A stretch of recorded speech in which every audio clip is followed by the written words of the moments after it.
Welcome, 8th graders, to today's Explainer. Get ready, because today we are taking on a brand new identity. We're going to become elite reading detectives. Our mission is to train our minds to effortlessly cut right through the noise and uncover the hidden truth, the core message in absolutely any text we read. It's going to be a game changer. Okay, let's dive into this and map out exactly how we're going to master this skill. First up, the backbone of reading. 2. Why key ideas matter. 3. Finding the clues. 4. Real-world examples. And finally, education with moral purpose. So, starting off with Section 1, the backbone of reading, finding the core message. Let's be real for a second. Have you ever stared at a massive reading assignment, read an entire page, gotten all the way to the bottom, and realized you had absolutely zero idea what you just read? Yeah, me too. You just get completely lost in the sea of words. It is incredibly frustrating, but hey, it happens to all of us when we don't know what we're actively looking for. To solve that, you really just need one ultimate guiding question to cut through all the fluff. You have to ask yourself this before, during, and after you read. What is this text mostly about? Seriously, write it on a sticky note, stick it on your monitor, memorize it. This question is your compass. And bringing this kind of laser focus to our reading is actually a pretty profound pursuit of wisdom. Take a look at Proverbs 18:15. It says, "The heart of the discerning acquires knowledge, for the ears of the wise seek it out." Notice those action words there.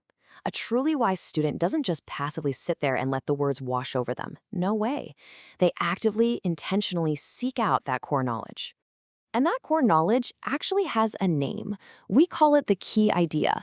Think of the key idea as the literal backbone of any text. It's exactly what the author most wants you to walk away remembering. Just think about the human body for a second. Without a backbone, everything just kind of collapses, right?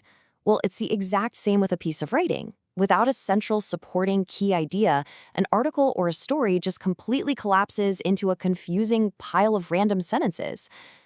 Moving right along to Section 2, why key ideas matter, the real-world application. So why do we actually need to build this textual backbone in our everyday lives? Like, why does this matter outside of simply passing an 8th grade reading quiz? Well, we have the key idea on one side, which is the central message tying it all together.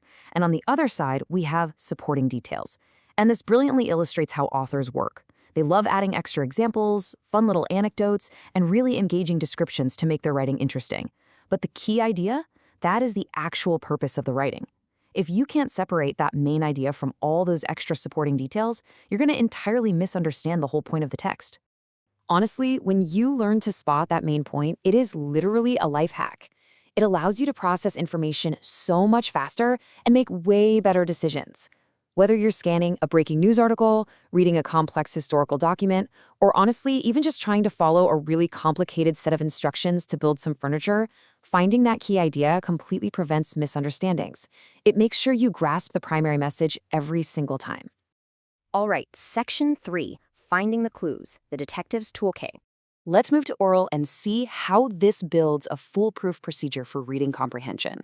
It's time to put on those detective hats. It is literally just 3 simple steps. Step 1, ask that guiding question, what is this text mostly about?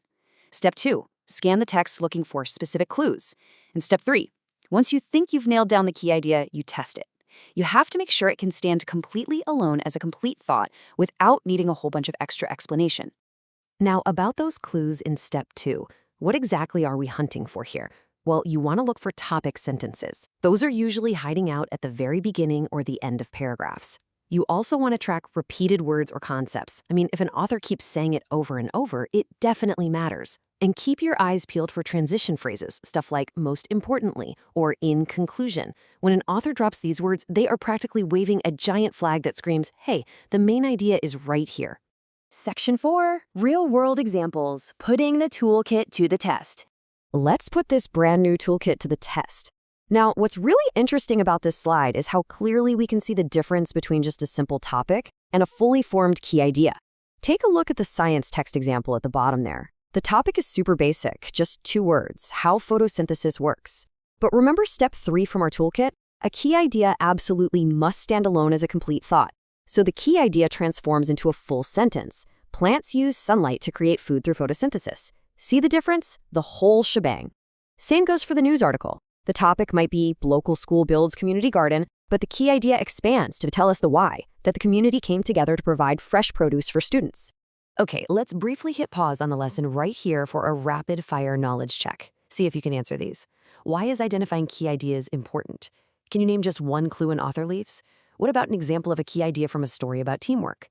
How do repeated words actually help you? And finally, why must a key idea stand alone? If you can confidently answer those questions in your head right now, boom, you have totally mastered the academic mechanics of today's explainer.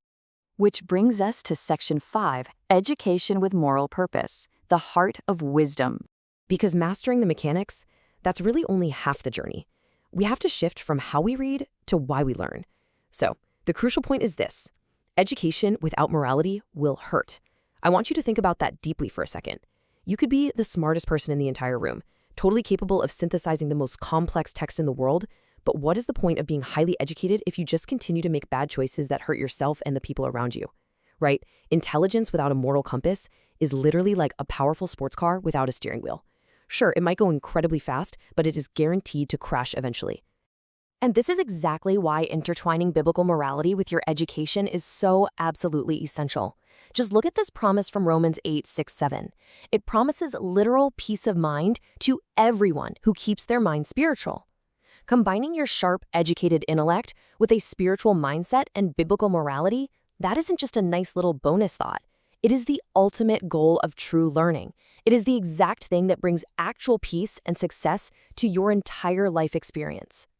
So, as we wrap up this explainer, I want to leave you with this final, vital question to really chew on today.